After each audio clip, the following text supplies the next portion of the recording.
This is the DRF Players Podcast. Here are your hosts, Peter Thomas Fornatel and Jonathan Kinchin.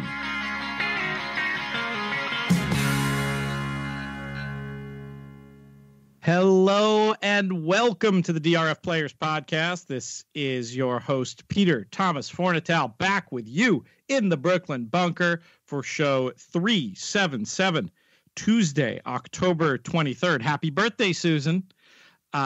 Susan's birthday, my wife. Very exciting stuff going on. She had a nice celebration.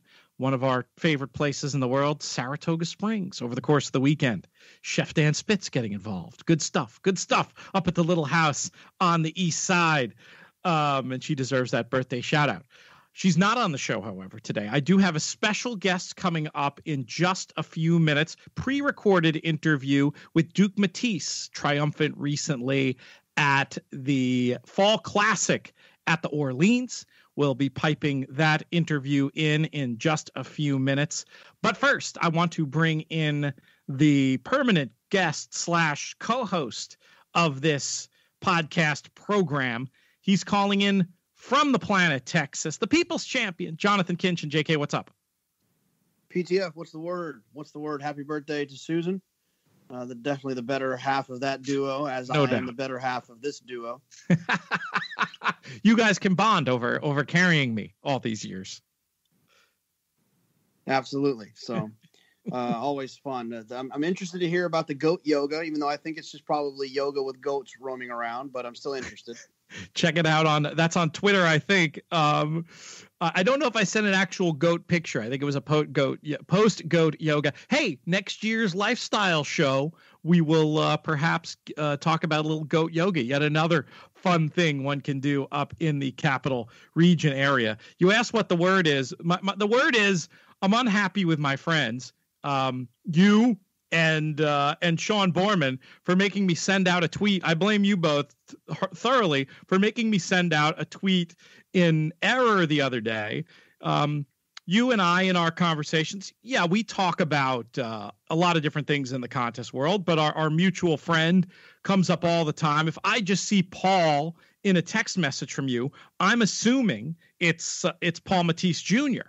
And Paul was also on the brain with having his brother Duke on the show this week. So you texted me that, Paul took down Santa Anita. And then I was talking to our friend and pro player the next day, Sean Borman, who was thinking about competing in the Santa Anita contest. I don't think he did at the end of the day, but I kind of wanted to check just because it occurred to me as I'm about to send this tweet that I could be wrong. There is more than one Paul. And what a story it would be if it was Paul Sherman. I figured I probably would have heard from somebody else if it was Paul Sherman who won. So I just said something on the phone to Borman to the effect of, so it's cool that Paul Matties won that, right? Or something to that effect. He confirmed, yes, Paul won. I send the tweet, and then, of course, come the many DMs and texts, all lovingly phrased, of course, that I, of course, gotten it wrong. It was not Paul Matties. It was Paul Sherman. So my message, JK, to you and Sean Borman, I make myself look bad enough. I don't need you two helping make me look bad. No, I'm not taking this one. I said to you, I said, looks like we have our first two-time winner. What? You did not. I did. I'm going back to the research. Go send me the screenshot of that tweet. I think there's some, and if this whole podcast thing doesn't work out, there might be a place for you in politics with spin like that. All right.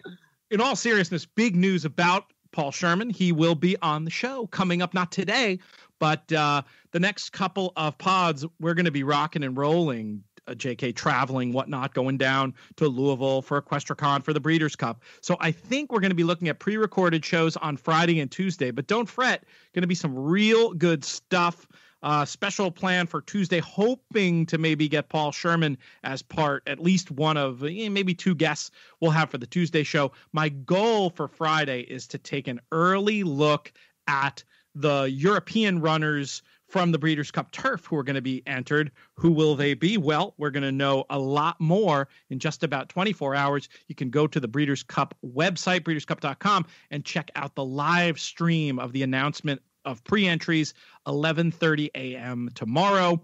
And then hopefully we'll get some folks to talk about those, and that will be the Friday show. We just have a few minutes before we bring in Duke.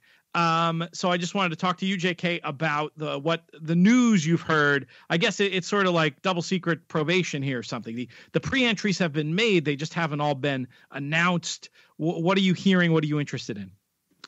I actually haven't heard anything. We talked earlier about Roaring Lion, and how the Breeders' Cup Classic is likely to be oversubscribed to, which I think is interesting. And the other thing is especially at Churchill, I think maybe Paul Matties might have mentioned this, but especially at Churchill, like, why not run the Classic as a 20-horse race? Like, I mean, you can do it. You do it on Derby Day with no problem at 1.25 miles.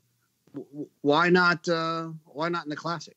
It's an interesting question. I certainly wouldn't have any problem with it, other than the problem I think that and this will become more of a talking point. I think it's time to do something about this starting gate issue with the horse in the certain pole, whatever it is, the 14, having a horrible trip every year. I think something has to be done to address that. But that concern aside, and assuming that could be solved, which I'm sure it can be. I mean, they're not the only country in the world to have more than 14 horses in a race at the same time. Assuming that could be solved, I wouldn't have a problem with it. I mean, I guess it's a little bit more of an invitation to chaos, but, I don't think that potential negative outweighs the potential positive of all the extra handle, all the extra excitement, all the extra life experiences made that you'd have from running the 20-horse operation, assuming all 20 can get a fair start. Your thoughts? Yeah, and I'll say this is like the Derby.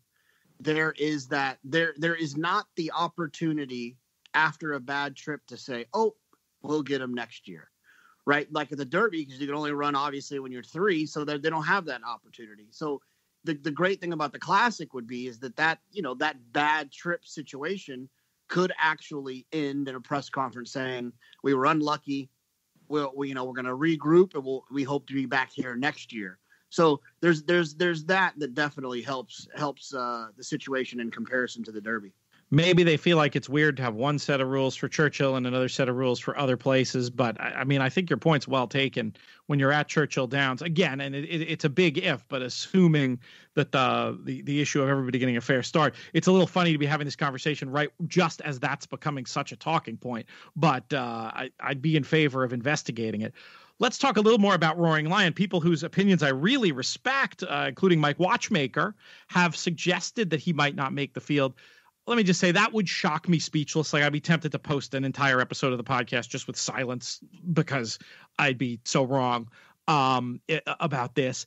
I just feel like, given the interest in international racing shown by the Breeders' Cup and the interest in just making this great global event, to have a legit superstar come over for Group 1s, to exclude a horse like this, I just think in terms of what they're trying to do from a marking point of view, it's just a total non-starter, and that this horse would get in no matter what. I'll piggyback one other thought, JK, and then I'll let you have your say on this.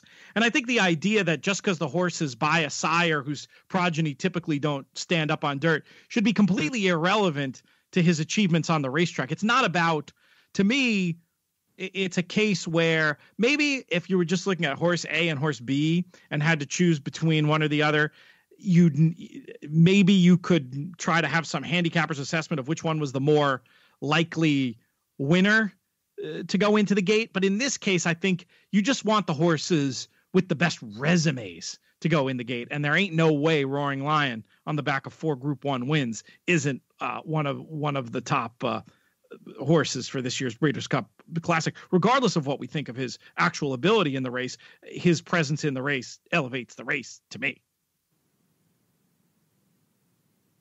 That was your cue. Oh, I think it'd be a real big disappointment if Bravazzo, no offense to our friends at Calumet, if Bravazzo were to get in and this horse to be left out. And Bravazzo's had a very interesting campaign and has shown up and has run in a lot of different spots. But is winless since the Risen Star, and for him to get into the race over a horse like this would be kind of silly. So there's a lot of horses I think that the committee, when they look at it, I think that the right decision will be made. I think it's probably making much to do about nothing early in this situation. So we'll see what happens. Hey, I appreciate the conversation. We've got all this podcast time. There's plenty to talk about. But, before we even have pre-entries, it's not bad to have something semi-interesting to talk about for 5 minutes. Do you think Roaring Lion will be on your tickets come the Breeders' Cup Classic? No, I don't think so. I don't really see any real reason to do so. We had a little exercise yesterday where we were talking about who's the best Kitten's Joy runner on dirt, and I was like, let me look. I'm sure there's some. And I was like, Maniacal. Yeah. I don't know. I don't think there really is one. I just don't think it's something that when you're breeding to Kitten's Joy, I don't think you're looking for speed on the dirt. I think you're looking for long on the turf, and that's kind of what you end up getting with those. So I don't think that this is a situation in which he's going to excel. I can think of about 7 other horses that I would just have so much more interest in, Accelerate. Pavel, McKenzie. I'd rather have Mind Your Biscuits. I'd rather have 2 other turf horses in Catholic Boy and Mendelssohn, who are probably both mad at me for calling them turf. I was just going to say turf horses. Have you seen their form? West Coast is a horse who could obviously improve off of the race chasing Accelerate. Gunnevera, another horse I'd be interested. Thunder Snow ran well last time. Oh, and there's another turf horse I like by the name of Yoshida. I don't think Roaring Lion will make it on a ticket. Now, that being said, do you see the seeming contradiction in he definitely should be in the race? I don't think he can win. I see that. But I think that the Breeders' Cup is positioned as an international event. And they enjoy the getting the international horses over here because it gets them to, have the international eyes are paying more attention when their horses are running here. It's an international event. I think that for the grand scheme of what they're trying to accomplish, a horse like Roaring Lion makes a lot more sense for the Breeders' Cup than a horse like War Story. A horse like Roaring Lion makes a lot more sense for the Breeders' Cup than a Lone Sailor or a Bravazzo. So, I just feel like for those reasons, the committee, although I don't think that the marketing of the Breeders' Cup is on their checklist of things when evaluating horses, Roaring Lion on paper makes sense. And from a marketing standpoint, he makes sense. I don't see how they wouldn't put him in. Last question about Roaring Lion, and then we're going to bring Duke in here in a minute. But if you were in control of where he was going to go, do you think taking the tilt at the Classic is worth it? Or do you think he would have had enough to prove going a tight mile that the mile might have made more sense? I understand why connections do it, especially connections of these grade 1 turf superstars from over in Europe is if you can bring those over and have a good running in the Breeders' Cup Classic on the dirt, there's suddenly a whole bunch of other opportunities that will come around as a sire. So, the grade 1s that they win over there, I think they carry the same prestige as winning the mile over here. And so, I don't think that winning the mile is going to necessarily, prop Roaring Lion up as a stallion or make him any more of a superstar than he already is. The Classic, on the other hand, there's a lot more upside. Yeah, I think that's probably well said. I do think there are some subtle things that the mile here would do for the resume, but I think all things being equal, if they're going to take the shot, and by the way, we're talking about this like it's a fait accompli. Embedded in these quotes are reasons to believe the horse may not run. They would talk of if the track was sloppy, but also just sort of coded mention of the Hong Kong vase things. It doesn't necessarily have to go down, but if it happens, it'll be really it'll certainly be very interesting, and I think they'd just be viewing it as a free roll for a horse who's going to go down. Very positive vibes, no matter what happens in Louisville on the first Saturday in November. We'll have a lot more about Roaring Lion. We'll have a lot more about all the European contenders and all the Breeders' Cup possibilities over the course of the next few weeks. JK, unfortunately, you weren't able to join me for the Duke interview, so this will be the last folks hear your voice on this episode of the show. You have anything else you wanted to get off your chest, or a closing thought before we bring Duke by? Work smart, not hard. These next couple of weeks, I think a lot of times you can do a bit much, and you spend a lot of time handicapping horses that aren't even going to run.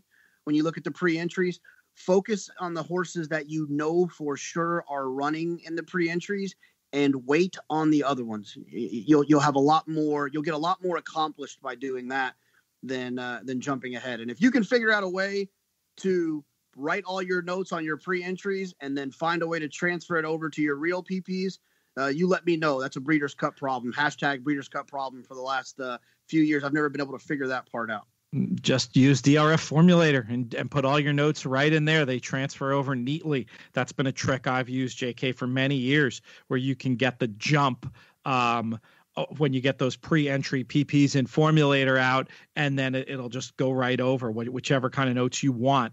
That would be what I would recommend if you're a Formulator person. You're so dyed in the wool Timeform US. I don't know if there's an equivalent with notes. There's no actually. There's now that you mention it, that's a really good idea. There's notes on Timeform as well, so you could pop them in at notes. There's the advanced PPs are already up, so you can put a note next to Roaring Lion's name and says no shot, and Kitten's Joy no shot, and when the real PPs come out, it'll be there.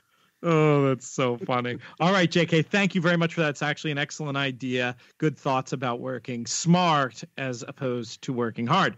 And with that, let's get ready to play this pre-recorded interview with Duke Matties. And now I'd like to welcome back a very popular guest from DRF Players Podcast Past. This is professional horse player Duke Matties. Duke, how are you today? Doing good, Pete. Just had a good weekend in Vegas, and took me a long time to get home, but everything's good. Excellent. Well, that's one of the things I wanted to talk to you about. You managed to score in the Fall Classic at the Orleans over the weekend, and in somewhat of an unusual fashion, it looked like you'd put this contest to bed, a 3-day contest, at the end of day 2. Does that sound about right? Yeah, I caught fire on Friday, which was day 2, and I think I had 7 out of my first 15 win wagers, and I think I had 7 winners in my first 9 bets that day. It was just incredible. I took like a 5,000 point lead, and it was kind of people were congratulating me on Friday, which was strange because I was like, it's not over yet, it's never over. How'd the third day go? The third day, I kind of just played like the what they call the blocking. You know, I just played all bombs. Like I just was hoping I'd land on some 120 to 1 shot somewhere along the lines. And the funny thing is, favorites won all day long on Saturday, so I really never had to worry. At that point, every time a favorite won, it was like you won anyway. You essentially had the protection of the chalk for the whole third day. Yes. Yeah, I had. I mean, if favorites won, I couldn't lose, and they won. I mean, early on in the day, I think halfway through the day, I think only 2,000 points was leading for the day, which is very, very low. So it was looking pretty good all day long, even though I wasn't scoring. To put this in perspective, you basically had a 2 full cap horse lead going into the third day. Is my math right on that? Yeah, I had 12,400, and I believe the second place was just under 8,000, I want to say, or just over maybe. So it was 2 caps plus, I think, a tiny little bit. And the way the points work there, every explain it. It's every wager is a mythical whatever it is, $10 or $100. It's a mythical $100 win wager, but the first $20 you get full price odds, and then the other $80 is capped. So you technically two really long horses could have beat me. Yes. but played very well, and you had to feel good just watching that parade of chalk. I want to talk to you about your history, your family history, really, in these Orleans contests. You guys go back a long way in them. Was it a sweeter victory at all to happen in a place that has such significance in terms of bringing you and your family into this contest thing? Yeah, I loved going to I really wanted to go to the Keeneland contest this year, but when I saw that the Fall Classic was on the same weekend, I decided I go to the Fall Classic every year. I've been going for, I would say that's probably at least my 15th time I've probably played it. If they've had it that long, I think they've had it that long. So it's a family affair. My brother Greg has won it. My father has won the World Series, and I think Paul won one of these fall ones, I think a long time ago. I think I even won Debbie Flagg, who runs the tournament, that she thought I won one at the Gold Coast maybe like 10 years ago that I had forgotten about. But,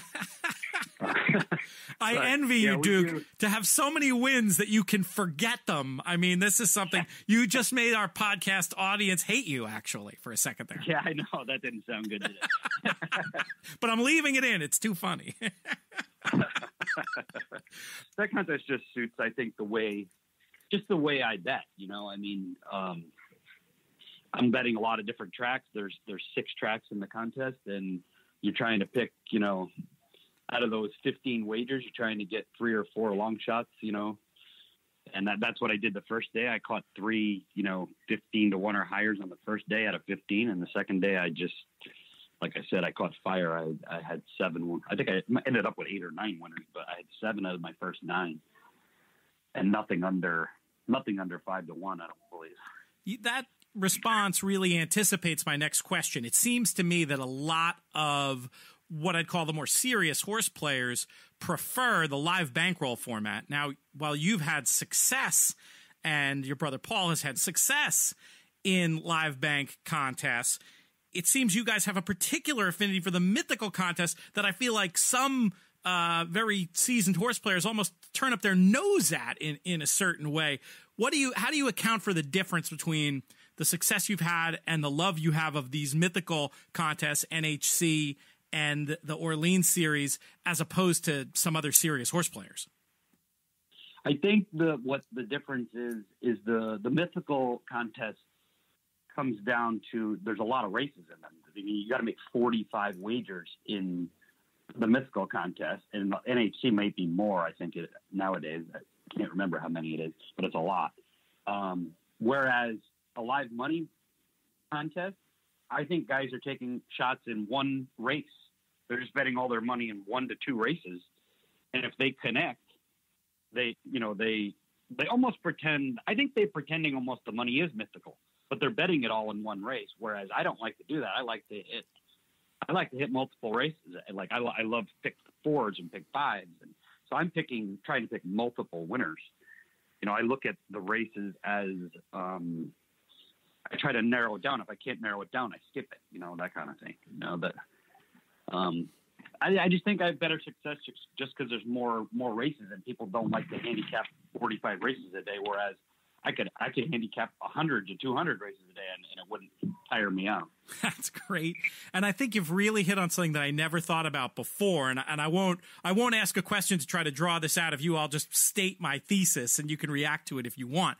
It makes sense that strict advantage player types are going to maybe prefer that situation where they can find an edge in 1 or 2 races and press those. Whereas you, while an advantage player, you're also a horse player, like a real dyed-in-the-wool horse player. So a format that rewards what horse players do, maybe that makes a little bit more sense for you. Yeah, I totally agree with that statement. And it's just, this is what I do every day. I handicap, 5, 6 tracks, like I was saying, and I'm looking for value. And I think like in the Breeders' Cup contest, I think those guys almost try to take the 7,500 and bet it on one race or one horse, and that's just not my style. I'd rather bet, 1,000 on 7 different races. I don't really know which one is going to win anyway. You have an idea, but you try to narrow it down to the ones you like better, but it's just not that easy. And I think maybe another aspect of it is Whereas, like you say, there might be some mental gymnastics for an advantage player to go ahead and bet the heck out of those one or two races and put the whole 7,500 or more in many cases in. Maybe as somebody I has don't I don't even knock them for doing it. I think the rules say you can do that, so why not do it? But it's just not necessarily my style. It's just, it might be harder for you to make that mental adjustment because you're there doing this every day. So that you might know, there's equity if I bet this 11,000 to try to win 100. Yeah, that's probably good value. But I wonder if, as somebody who's making larger bets every day, it isn't in a funny way harder for you to make that mental leap than it is for some of these other guys. Yeah, that makes sense. I mean, it definitely is, because I don't feel like when it comes down to the end, and let's say I have, 20,000, I don't feel like I should bet 20,000. I feel like I should take it home. I worked hard to get it. I do that every day. It's like, why should I risk the 20,000? I guess the math may be there, because if you win it, you get so much more. But on the other hand, in my mind, I don't feel comfortable with that scenario. It reminds me of one of my favorite gambling axioms. You can be in that situation and you can know betting that 20,000 represents value, depending on what the return is and what the odds of your hitting are. But you can't eat value. You've got the 20,000 right there. And as you know, we like to eat well. You and me both. Yes, I owe you guys tremendously for our lovely dinner we had at what was that place out on the road? Was that Nove? Nove, yes. Very good, very good stuff. You guys do it right. You do it right, and you do it big. Quite a crew, and always have such a great time up in Saratoga. How was your Saratoga this year? With a couple of exceptions, I've heard more people complaining about it in terms of their gambling performance than celebrating it. Yeah, my gambling performance at Saratoga was very poor, but I think that had a lot to do with the weather. I think New York has got to decide whether, if we're going to card 7-8 turf races every day, knowing it's going to rain, I think they got to make a few adjustments, at Saratoga, where they're going to have to card some dirt days, where they have dirt racing, so that we don't get all off the turf races. But I don't know. It's just, I think 2-year-old and turf racing are probably my two toughest. They're probably the toughest things for me to bet on. You got to follow clocker information if you're betting 2-year-olds or the money, and that's not really my kind of handicapping. And the turf races seem so random up there. But Saratoga is just fun to go to. We have such a good time there, and I'm from that area, so I love going there, regardless of how I do. Well, that's a good attitude for sure. You had a tweet. I did want to add a couple of Twitter questions for you. One was about a recent tweet you made regarding computer betting. I'm really looking forward to hosting this computer wagering panel at Equestricon. And, I obviously at times take on the role of industry cheerleader. It's part of my job as working in association with DRF, but I also want to make sure that I ask the right questions and that cheerleading doesn't become, just too much of a chorus of positivity. What is your issue with computer bettors? Was that just a lousy day? Is this something you really mean? Your thoughts? It was probably a lousy day to begin with, because usually Twitter for me is I don't know. I kind of do it as sometimes as a joke, sometimes as getting the frustration out. So I don't really take my Twitter account that seriously. But on the other hand, I do think that computer betting needs to be issued. It needs to be assessed, and because the odds changes nowadays are so drastic in the last minute, because these guys are putting in, they're probably, I don't know what the percentage of their money is, but they're baking thousands of wagers in the last minute of every race. And odds, I mean, I bet a horse that I think that day, what that tweet was about is I bet a horse that was, this is at Santa Anita I believe it was on a Friday or Saturday. It might even have been Saturday. And I bet a horse that was 21-1 when the screen went off. So that's less than a minute to post, because they loaded the horses. He was 21-1. And then He's running the race. He's halfway through the race. He took the lead, and he's 8-1. Now, at Santa Anita, that's a lot of money. So, I mean, if that was at Laurel, I would have said, oh, yeah, so what? That happens. They got a small wind pool, no big deal. That you're going to get that. But at Santa Anita, when a horse goes from 21-1 to 8-1, I think we have an issue with the timing of these guys getting in, because the computer bettors like to play 5-6 horses to win in a race if they think that the odds are out of line. And if you've noticed, if you've been watching the last, I would say last couple months or so, there's been some super drastic odds changes after the race. And I'm not just saying they don't always win, but it was a horse that went, I believe this weekend it was the last race at Santa Anita again, the very last race on Saturday. They were going in the gate. The 12 was 5-2, and they opened the gate, and he's running, and he's 6-5. The 5-2 to 6-5, there's a lot. That's a lot of money. It's insane. That is a lot of money.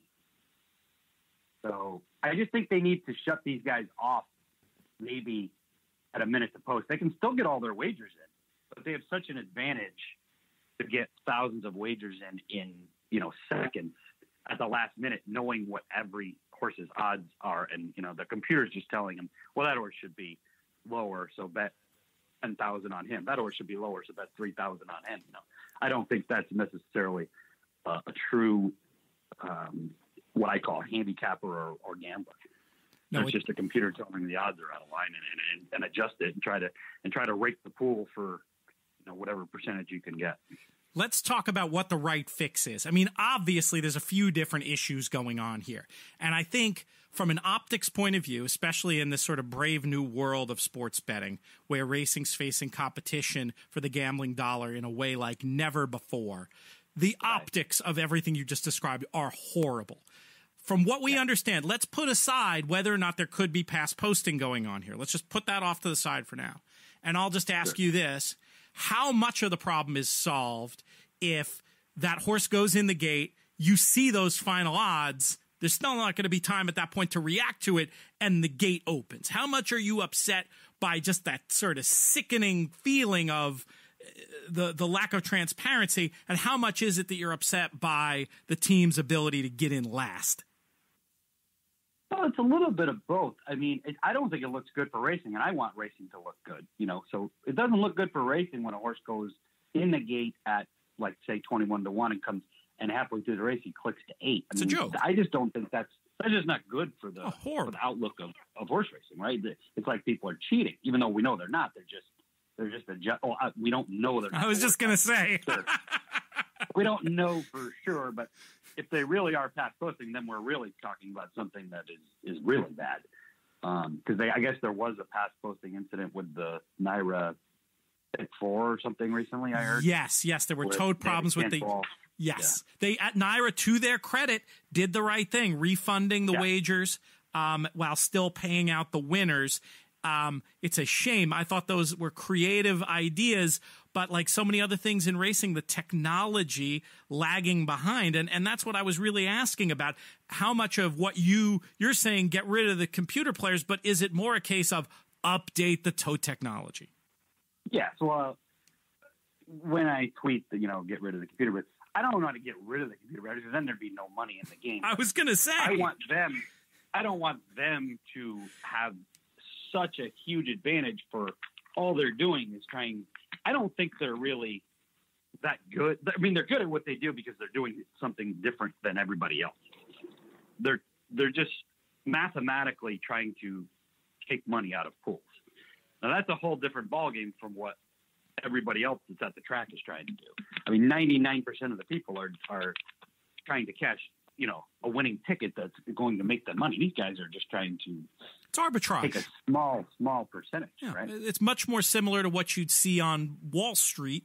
Right, like a stock market thing, So, I mean, I'm not saying that they shouldn't do it because, whatever they want to do is their choice. But for me, seeing what's happening, and like you said, it just doesn't look good. I mean, so I think if you make them go in at least at a minute to post, if the computers are cut up at a minute to post, at least everybody else sees that the odds changed before they come out of the gate. You see what I'm saying? Absolutely. So it doesn't look so bad. Or, like you said, update the system so that they can get that, immediate odds change as soon as those bets are made.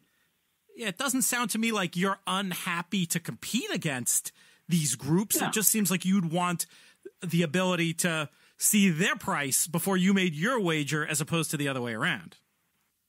I don't really care if I even see it necessarily, but I want to see it before the race starts. I guess I do have a little bit of, in my mind, maybe somebody is cheating, because I don't want to watch an odds change that much during a race. And I don't think anybody should have that advantage of that, making that odds change, right at 1 second to post. It just doesn't look good. It makes you feel like you're being cheated. I think it's more the look, like you said. It's more than the actual, advantage. The look, I think, is worse. Well, it doesn't look good.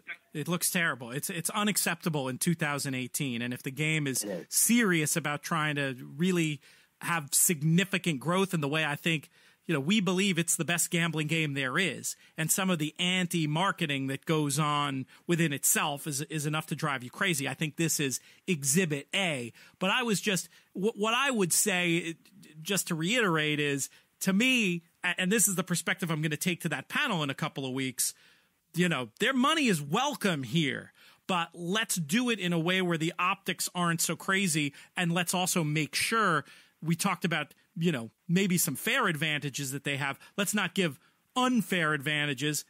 We know that technology exists in other gambling games to cancel bets after the start. What's to prevent that type of thing?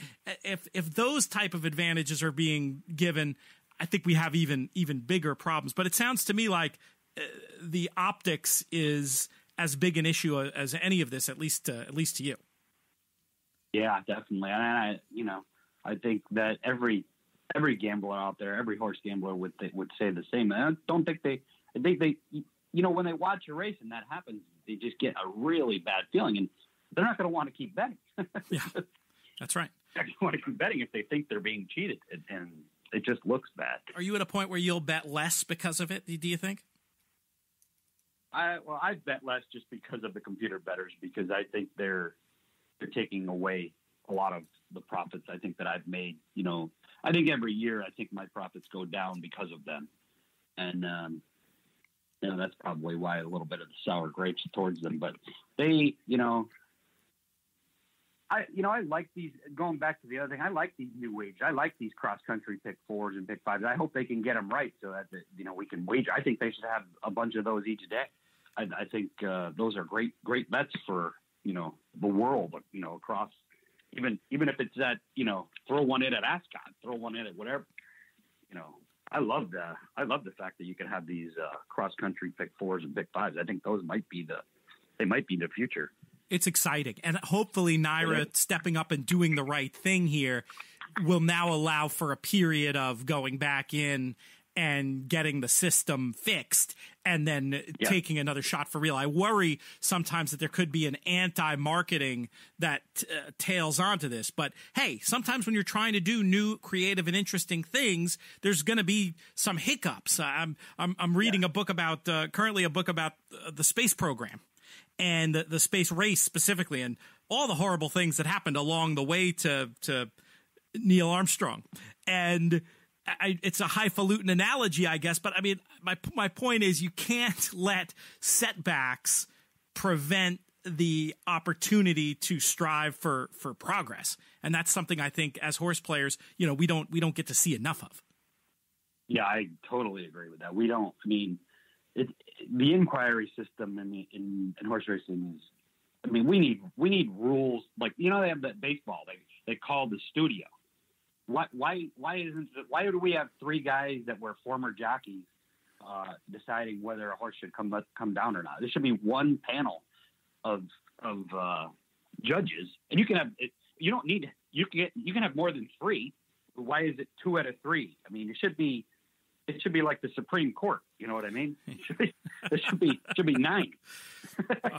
I think you'd probably get some better decisions. Whatever system you came up with, I don't think we'd feel worse about than what we have now. How big of a factor have all these controversial stewards' decisions? I don't want to get into the weeds of each one, but how much does that affect your life?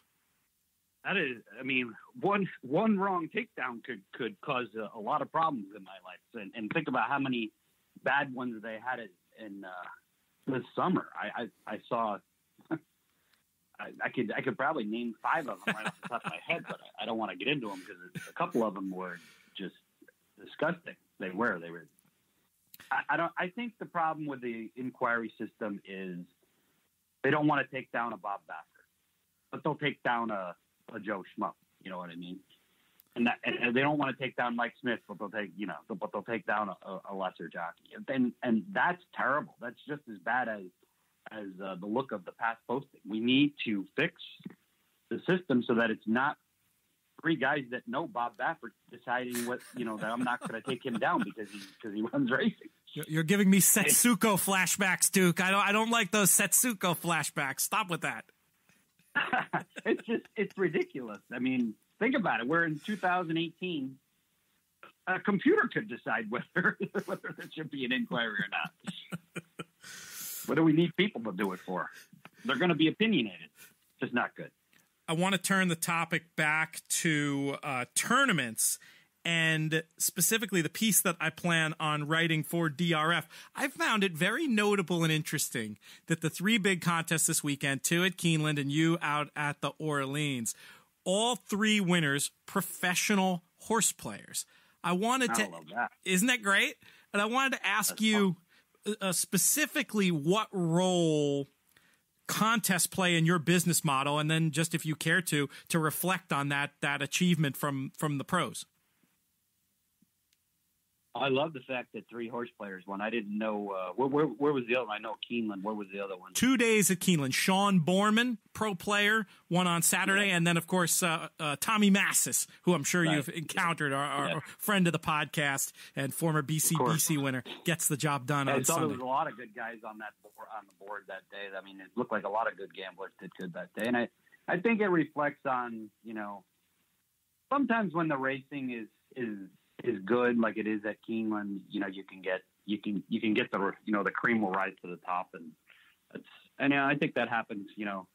Sometimes it doesn't happen that often because these one-day contests, some of the results are wacky. I think the longer these contests are, or the more races that I said like earlier, the more races involved in them, I think the better handicappers do actually come to the top, and you see that, kind of on the NHC tour, the guys that are up there are always pretty good handicappers. The guys that travel around to all these tournaments and shoot for that. I think it's like $100,000 or whatever it is. I just don't have. Unfortunately, I don't have the time and the money to spend. I guess I have the money to spend, but I don't have the time to fly to the East Coast every weekend and fly to Keeneland and Chicago, and I got a family and I'm based in California. It's just too tough, too difficult to go to every tournament. So I kind of pick my spots, and I love the Santa Anita tournaments. I think they're great because they're close by.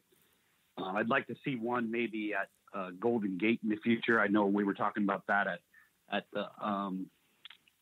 the tournament this weekend in Vegas. I'd like to see a couple more in Vegas. I don't think Vegas has enough of them, and I think that's a place where people would really like to see more tournaments, at least the bigger ones. It's a great place to get together and have a 2 or 3 day horse racing tournament. So it's just, I just, if I had more time and less kids, I could probably make more tournaments.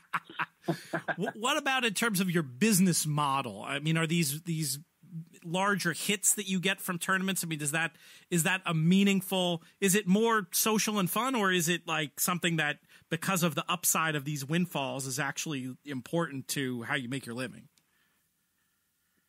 Well, I mean, I guess they're so much fun. I mean, we get together. I mean, my family, comes to Las Vegas for that tournament every year, and we get together and we go to dinner every night, and we're together, for 10, 12 hours every day, and we're having just a great old time. We go to dinner, and we go play craps, and we just do all these things together, and for 3 days it's so much fun. So I think that's more of it. The tournament itself, I mean, the NHC is a life changer. That's when you can win $1 million. That's a whole different story. But I mean, I think this one was just more. I just love going to it, and I'm going to go to it every year. I probably haven't made that much money in it over the years because I've had 2 or 3 entries probably in every single one that they've had, and only won it one time. So it's not really about that's not really about the financial part of it, that one. But the NHC, on the other hand, I try to get double qualified as quick as I can. If I haven't some years, but I think I've only won out of the last 4 years. I haven't, but I do try to get that, done. Then I don't worry so much about the NHC tour, because I can't beat those guys, because unless I can chase, I just don't have the time, to bet full time. Because like I said on Friday, I did just as good gambling, I think, at Keeneland. I love the way the track was playing Friday at Keeneland. I'm not going to tell everybody. Go watch the replays. Look at the charts. See if you can figure out what Duke is talking about. You can probably figure it out. But anyway, it's just things fell into place for me in that day, and it was a wonderful day, and we had a good time. Even I made Battler by dinner, which was even more enjoyable. The Battler, legendary backyard Saratoga character, who I thought he was one of those. I heard a rumor he was one of those alligator arms types. I'm impressed that you got that taken care of. You got him right. I made him some money, so I basically took the money and forced him to buy. That's great. He was sitting in the right seat for the weekend. That's fantastic. I'm curious to know for you in this is a sort of another version of that same question, but maybe phrased a little bit differently. How important big scores are to you as a professional player throughout the year, whether pick sixes, contests, you name it, as opposed to the ability to grind it out and make money on a daily, weekly, or monthly basis? How do you rate those two? Now you're going to go to one of my other tweets, because I tweeted about how I can't stand the 20-cent pick six. Oh, no, I did. Well, we on this show, JK and I have ranted on that one plenty of times. But I was just curious more generally, how important it is to make money consistently as opposed to just keep putting yourself in position and the big scores pay for the year. It's that old Andy Beyer quote that I think a lot of players agree with, that in the modern age, the big scores are more important than the ability to sort of grind out profits. Yeah, nowadays, I mean, the fact that we're taking away probably my best possibility of making the big score is probably Santa Anita pick six all year long. They have good carryovers, and I play it on a regular, everyday basis. I mean, I can win when you can win $50,000 in a pick six at Santa Anita.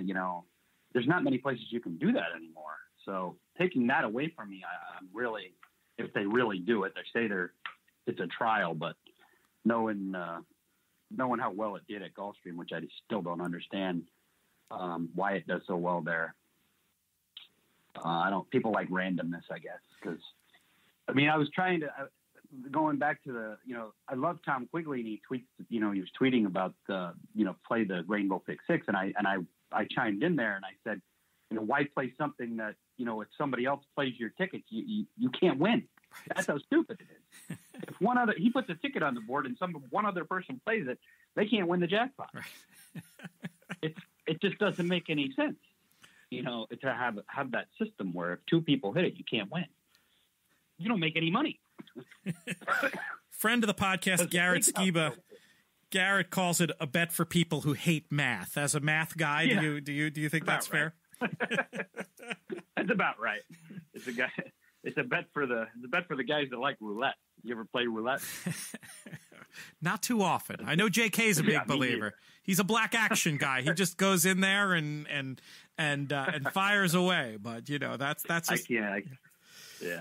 I think also, in all seriousness, it diminishes your edge because the $2 minimum means you have to pick horses and bet combinations you like. The 20-cent minimum allows for more arbitrage opportunities where you can bet against certain horses and bet efficiently and lob massive amounts of money in the pool. You're covering outlier combinations, leaving yourself live for the jackpot, or else just grinding. And it sort of leaves, I think, the old school pro horse player types out of the equation in a way. There's no skill in betting a 20-cent pick six. I mean, you want long shots. That's it. You want all long shots to come in. Basically, you could play a ticket designed around all long shots where you have no favorites. I mean, that doesn't make any sense to design, a couple $100 ticket with just all ridiculous bombs that you don't like. I mean, it just doesn't. I can't even talk about that stuff anymore because I can't stand that wager. I think it's the dumbest thing to ever. I wasn't even going to make you talk about that one until you brought it up, but I'm glad you did. I think I brought it up. Yeah. But I had to because it came into my mind if you asked me if my big scores, and I think Santa Anita is my chance to make big scores, and I hope to God they decide it's better for. I know a lot of guys that Santa Anita that go every day. They won't bet it. They will not bet the 20-cent pick six. And there's guys that have been going for 30, 40 years every single day to the track. And they look forward to betting, a $96 pick six every day. You know what I mean? And having a chance to win $50. Well, that's what it's all about. It isn't not even necessarily for me. It's for everybody. It is in an experimental phase. We'll see what happens. You talked about the success the wagers had in Florida. I would like to know the economic impact of all that money getting tied up, and I wonder if the success of the quote unquote success of the wager isn't a little bit exaggerated based on those big mandatory payout day pools. I will ask you this: I assume you will still be playing on the mandatory payout days. That's a funny question. Somebody asked me that recently. You know what? I didn't play the last time they did it at Gulfstream. You know what it paid? I think it paid $100. I'm not going to sit there. I'm not going to. Plus, the field sizes weren't big. Like, they did it on a day. I believe they did it on a Sunday the last time they did it. And the field sizes weren't even big. So, I didn't play it that day because I looked at it and I said, there's no way in the world this thing's going to pay more than, $500 to $1,000 for 20 cents. I'm not going to waste my time doing this. And, I passed. So, I mean, I normally do play because there's all that extra money in the pool and there's value. But on the other hand, I don't think that wager has a ton of value even on those days. I mean, I guess I did hit it one time for a good amount of money. I think I wrote about that in the DRF, actually. One of those early ones. But that was when there was, I think, 14 horses in every race, and they planned it and they had. No, it was very difficult to hit, and it was a whole different ballgame. So I guess it depends on the field size and what it looks like before I decide if I play it. I wanted to run a pet theory by you on a totally different subject. You were talking about hanging with family in Vegas and horse players, particularly enjoying the Vegas tournaments for the opportunity to hang out and have fun. Now, it's my belief that there's a hidden skill that successful gamblers have, and I'm going to call it networking. And I feel like one of the benefits of contests and one of the reasons why I encourage all serious horse players to at least mess around in them is the opportunity to go where there's so many like-minded individuals, and what you can learn and how you can improve as a player from talking to other horse players. Is networking an important part of what you do? Yeah, you can always learn more stuff, especially about tournaments, because I've been betting horses my entire life. So I don't think I need any help necessarily on that part, but I think the contest, I agree. I think, for the guys that haven't been doing it very long, I think they should go and pick brains. I mean, I actually have noticed a lot of guys doing that because my brother Paul won the NHC, and I see when he won, since he's won that, he's had so many people come up to him and say, how would you do this? How would you do that? How would you do this?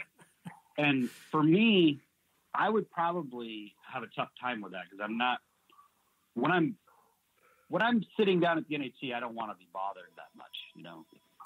And he takes it in stride, and he takes his time, and he always answers the questions, and he's so good about it. I don't know if I have the patience for that, but I do think it's very important. Like, I was talking to Brent Sumja after the tournament on Saturday, and we talked for about an hour just standing there and he goes, I've never seen anybody do what you did yesterday. He goes, it was just like incredible. He says, I won this tournament like 2 years ago and I had 11,800 points. He says, you had more than that after 2 days. And he looked, and he was so like, and he goes, how did you do it? I go, it just was just one of those days, you know? So I do think there's people that should be out there, you know, asking questions and try to better their, you know, and it's, you know, you want that. You want more and more people to get involved and stay involved in these contests, because they're fun. And I tell you, we have a great time, like you've seen. We have a great time there. Been kind enough to invite me along on some adventures, and I appreciate it immensely. And I will say this to folks listening: I think and JK's talked about this before, especially during a tournament, there are smart times to go and test the waters and try to say hi. And then you also got to use your social awareness and make sense. The minute somebody's going to the window or clearly formulating a bet in the racing form, that's probably a good time to let them be and use your head and come back when it seems like a more socially appropriate moment, because definitely not everybody as friendly as Paul Matties when it comes to that stuff. No, his brother's not as friendly.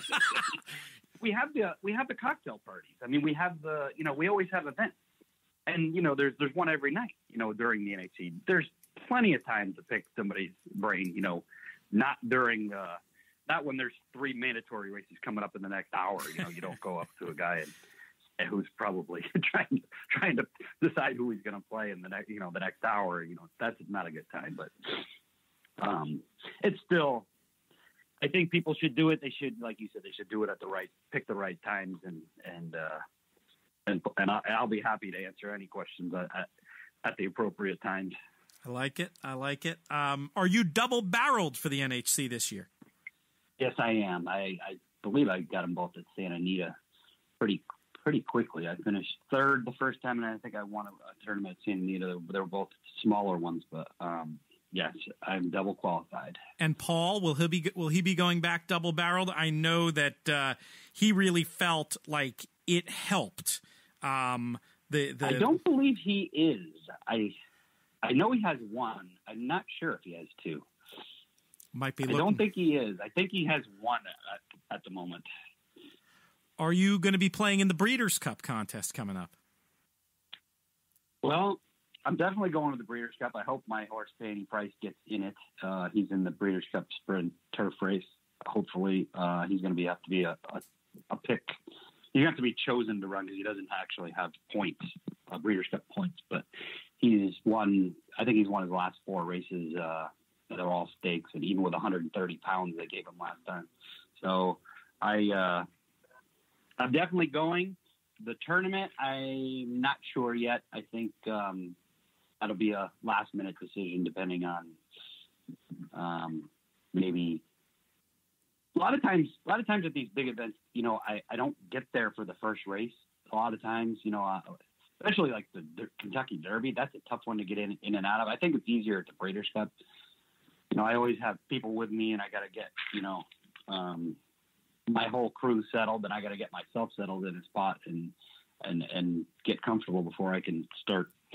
You know, it's easier to bet on your phone than it is at the track, you know, and you got to bet those contests. Well, actually, nowadays you can play them online, can't you? I think the Breeders' Cup you can. I think there are some online partners, but I don't know if you can do a mix. If you start online, you might have to stick with that. I was just curious. I know it's an event where I think your best finish is a 4th, but I believe you've had a 6-figure score in that event, if I'm remembering your resume correctly. I was just curious how much the best day of racing was an appealing thing to you in contest terms. For me, I'm going to bet on those days anyway. You know, it's one of those deals where I'm gonna be betting. So the contest, it doesn't really. I mean, I could play it or I could not play it, but I guess the extra money is always the thing. Like you say, the value of it, I guess. That contest has been funny for me. I did good in it early on. That was at Santa Anita about it was the year Fort Larn won the Breeders' Cup Classic. That was the year I did well. I finished 4th. But since then, that contest seems like there's been a little bit of what you would call teamwork. There's teamwork in that contest. I have no idea what you're talking about. I only wrote 17 articles about it. It's supposed to have improved. There are new rules, you know. I'll have to check out the new rules and see. I hope they're making they're still making you bet a lot of races, right? They haven't changed that. Correct. I believe they're going to enforce that. No more phantom penalties. You have to bet. I mean, I don't want to speak for the rules. We'll go over it on the show at some point, but check it out. But I do believe there was very wisely Craig Bernick, among others, former BC board member, put together a team of horse players to offer recommendations for a way to get that tournament back where it belongs, which is, away from controversy and as one of the big events of the year. And I firmly believe they're going to be able to do that this year. If they do, I probably will play. I haven't really had a chance to look at it yet.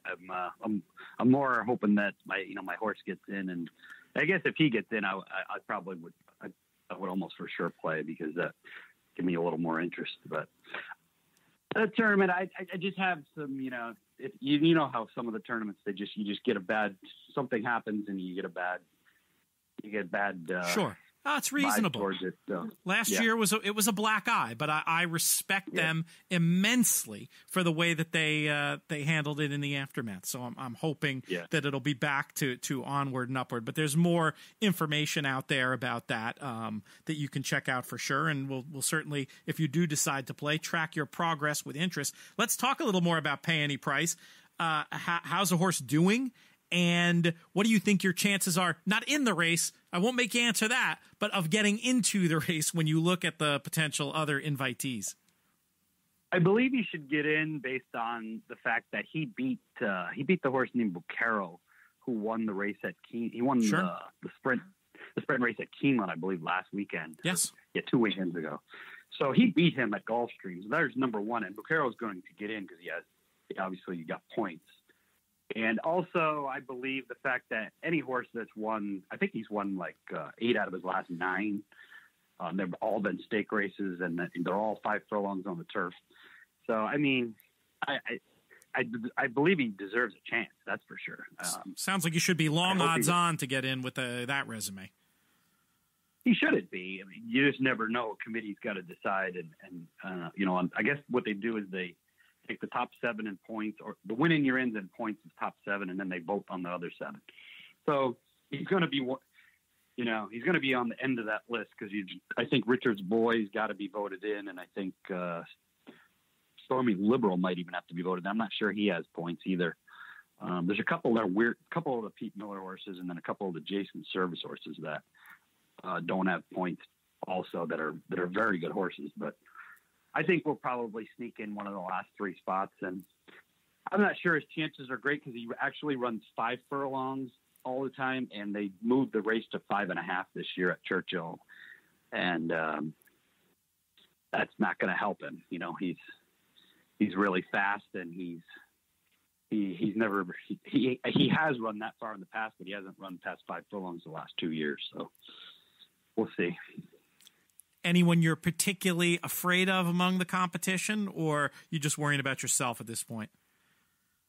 No, because, nobody's as fast as Pay Any Price. Pay Any Price, he goes to the lead. And when the 2 horses that have tried to head him the last 2 times at Gulfstream, I think both of them are retired, and I don't think they ever ran again. So Jeez.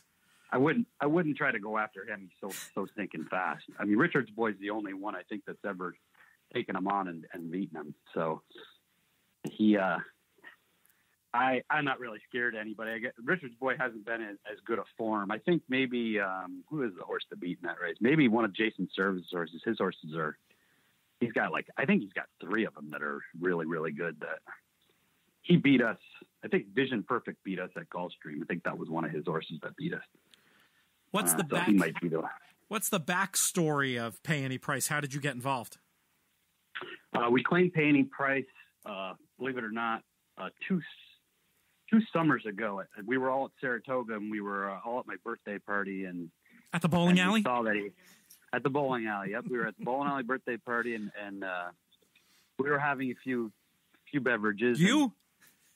Yeah, I had a couple on my birthday, So we were looking at the form, and we saw this horse had run like this one turf race back on his form. He'd run like on our speed figures, he'd run like over 100, going 5 furlongs on the turf, and he was in for 25,000 the next day at Gulfstream, and so we put 3 guys together, and one guy took the majority interest. Rich Averill owns the majority interest, and Paul and he came to us and asked us if we wanted a piece of it, and we all looked at it and we said, yeah, of course. I mean, how could you not take a shot on this horse? And so we claimed him, and we ran him one time. He didn't do well, and then he rattled off a whole bunch of wins in a row. So, and we've been good to the horse. We've given him time every year. He always gets a few months off because his speed aren't that great, but he's really a sound horse, and he's fun to go watch because he's always in front. Hard to miss, which is important.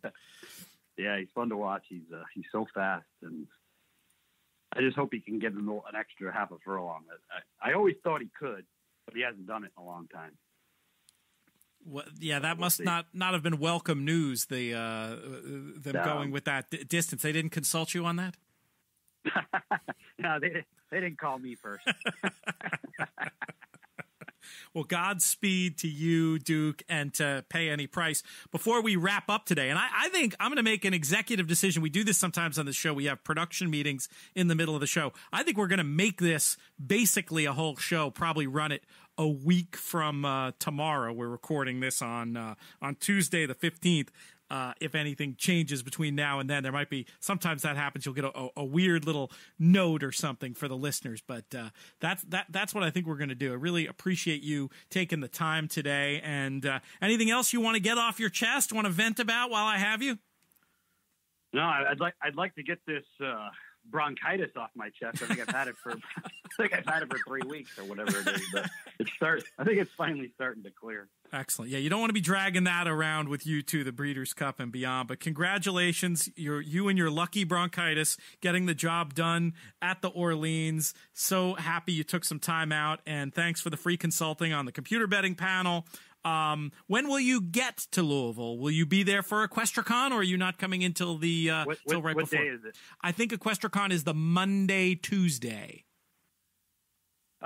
It depends. I'm scheduled to drive on Thursday, but it might change with the horse getting in. I'll know on October 24th when if he's in or not. If he gets in, I might actually go out there. I might be able to be talked into going out there too for a couple of days and then coming back and getting my family and going back out on Thursday, because we're planning on all going on Thursday. All right. Well, I might try to have you crash the computer betting panel. We can talk about all this stuff. It'll be a lot of fun. But seriously, really appreciate you taking the time today, and we'll be talking soon. All right. Thanks, Pete. Cheers, my friend. That was the voice of Duke Matties, professional horse player, champion at the Fall Classic at the Orleans last weekend, one of 3 professional players to taste contest success. I'll have an article up by the time you're listening to this about Duke, and you should feel free to check that out as well. That'll do it for this episode of the DRF Players Podcast. I'd like to thank Jonathan Kinchin and Duke Matties, producer Craig. Most of all, I'd like to thank all of you for listening. You make the show so much fun to do. We will be back later in the week, hopefully with an early look at the European contenders for this year's Breeders' Cup. I'm Peter Thomas Fornatale. May you win all your photos.